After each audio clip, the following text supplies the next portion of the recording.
많은 사람들이 인생의 목표를 행복이라고 이야기합니다.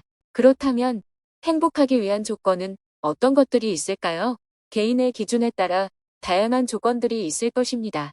그중 경제적인 부분은 빠질 수 없는 조건 중 하나일 것입니다. 부자가 된다고 모두 행복해지는 것은 아니지만 대부분의 가난한 사람은 불행하다고 느끼며 하루를 버텨나가기 때문입니다. 가난은 부모에게서 자식에게 또 그 자식에게 대물림된다는 말이 있습니다. 가난의 대물림이 무서운 이유는 경제적인 가난과 동반되는 정서적, 지식적, 경험적인 가난 등이 함께 대물림되기 때문입니다. 그래서 우리는 경제적 여유를 얻기 위해 노력해야 합니다. 포브스에서 발표한 대한민국 52 부자 중 자수성가 부자가 50%를 차지할 만큼 비중이 증가하고 있습니다. 그럼 자수성가 부자들은 어떻게 가난한 사람에서 혹은 평범한 사람에서 부자가 될 수 있었을까요? 습관이 답이다의 저자 톰 콜리는 5년이라는 시간 동안 233명의 부자들과 128명이 가난한 사람들을 관찰했고 부자와 가난한 사람들의 결정적인 차이는 습관이라는 점을 발견했습니다. 그렇다면 부자들은 절대 하지 않는 가난한 사람들의 습관 3가지를 알아보겠습니다. 첫 번째, 도박입니다.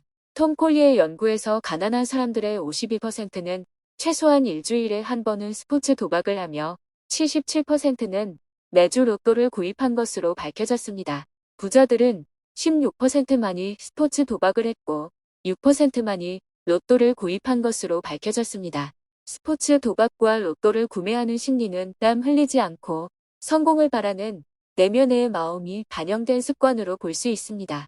부자들도 스포츠 도박과 로또를 구입하기는 했지만 가난한 사람들에 비해 현저하게 적은 비율이며 이는 부자들은 여행을 바라지 않고 도박에 투자할 시간을 꾸준함에 투자했다는 의미로 해석할 수 있을 것 같습니다. 도박은 즉각적인 결과물을 확인할 수 있는 보상심리가 반영되어 있으며 이러한 보상심리는 우리 뇌를 자극해 많은 양의 도파민이 발생하게 되고 도박 중독에까지 이를 수 있습니다. 이러한 즉각적인 보상에 뇌가 적응할 경우 장기적인 계획을 세우기 어려우며 이는 결국 꾸준한 성장을 방해하는 심각한 요소로 발전할 수 있기 때문에 지금 도박을 하고 있다면 즉시 도박을 멈추는 습관부터 적용해야 합니다. 두 번째, 과음입니다. 톰 콜리의 연구에서 가난한 사람들의 54%는 매일 2잔 이상의 맥주와 와인 또는 다른 술을 마셨고 더 심각한 것은 이 중 60%가 최소 한 달에 한 번은 과음으로 취했다는 것입니다. 이에 비해 부자들의 84%는 가난한 사람들이 마시는 음주량보다 적게 음주를 했다고 합니다. 하루 한 잔의 와인 음용이 건강에 좋다는 의학적 보고가 있기는 하지만 이는 심혈관계 발병을 예방하는 시각에서 연구된 것이며 다른 신체 건강의 관점에서 바라볼 경우 과연 하루 한 잔의 와인이 체내에 계속 축적될 경우 장점만 존재한다고 단언하기는 어렵습니다.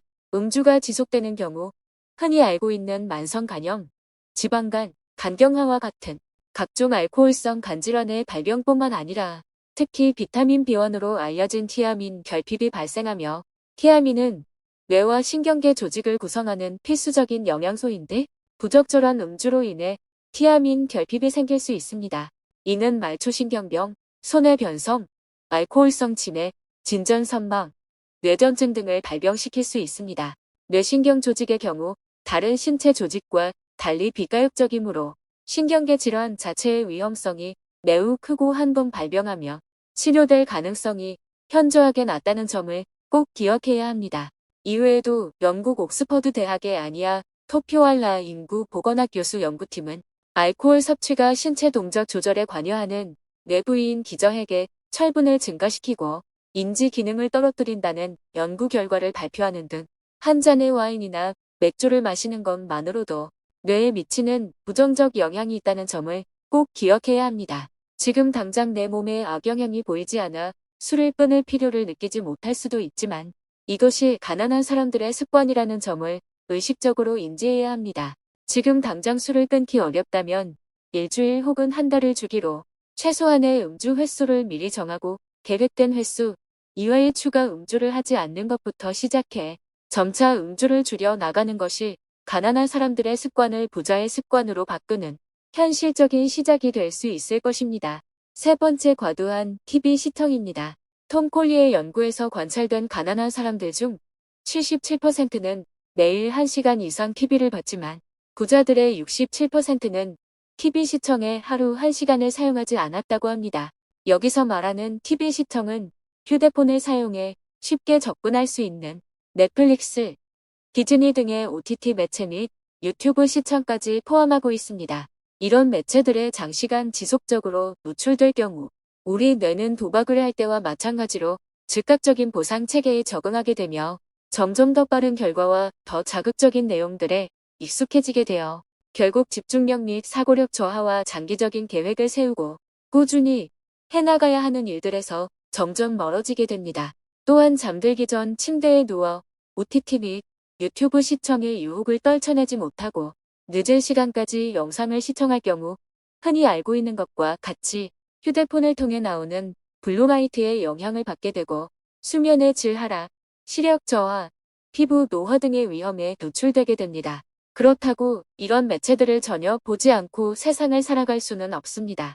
우리가 무의식적으로 랜덤하게 추천되는 영상을 시청하는 시간을 줄이고 의식적으로 내가 원하는 시간에 원하는 장소에서 원하는 종류의 매체를 계획된 시간만큼만 볼 수 있도록 의식적으로 행동해야 합니다. 소개해드린 가난한 사람들의 7가지 습관들을 부자의 습관으로 바꾸기 위한 방법들을 정리해 보겠습니다. 첫 번째, 도박. 도박을 하고 있다면 도박을 멈추는 습관부터 시작해 보세요. 두 번째, 과음.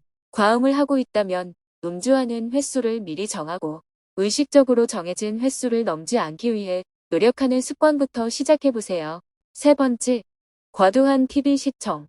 무작위로 추천되는 영상을 무의식적으로 받아들이지 말고 계획적으로 정해진 시간에 정해진 장소에서 원하는 영상만을 보는 습관부터 시작해 보세요. 어떤 날은 작심삼일 아니 작심일일이 될 수도 있습니다. 중요한 건 포기하지 않는 마음입니다. 어쩔 수 없이 오늘 음주를 했다면 앞으로 일주일은 다시 음주를 하지 않겠다는 의지. 오늘 계획대로 내 삶이 사라지지 않았다면 내일의 계획은 지킬 수 있는 방향으로 변경하거나 실천 가능하도록 세분화하고 수정해 나가려는 의지입니다. 영상 시청해 주셔서 감사합니다. 더 유익하고 좋은 영상으로 찾아오겠습니다.